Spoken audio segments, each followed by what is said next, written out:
Dumela bakulu dinyaya metishen is here. Ndadzoka zvekare nhasi muri yeZimbabwe kwamuri ndine nyaya panapa yaswera ichiitika iri kunzi today Harare Magistrate Court was packed to the brim with citizens who came to support Jameson Timber and the 78 individuals who were wrongly arrested with him at his home last week. They were badly assaulted and jailed up to now. This convoy by citizens is the only language that the ZANU-PF regime understands. A peaceful show of force in the streets. It is legal, and it is also legal to go into the streets. If everything else fails, the right to demonstrate and petition is enshrined in Section 59 of the Zimbabwean Constitution.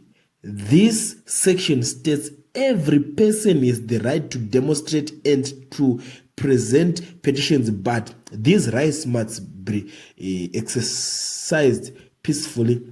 This provision guarantees citizens the right to protest and petition the government peacefully. The bail hearing has been postponed to 27 June at 11 a.m. Ndiwo mashoko ari kubva kuna award winning journalist wemuZimbabwe anoitwa Hope Chingono achikomenda on nyaya yaswera ichiitika munyika yeZimbabwe, nyaya yekwa Jameson Timber yevanhu vaenda vachinoprotesta court vachitaura no makasunga munhu asiriye musiye mubuditsei.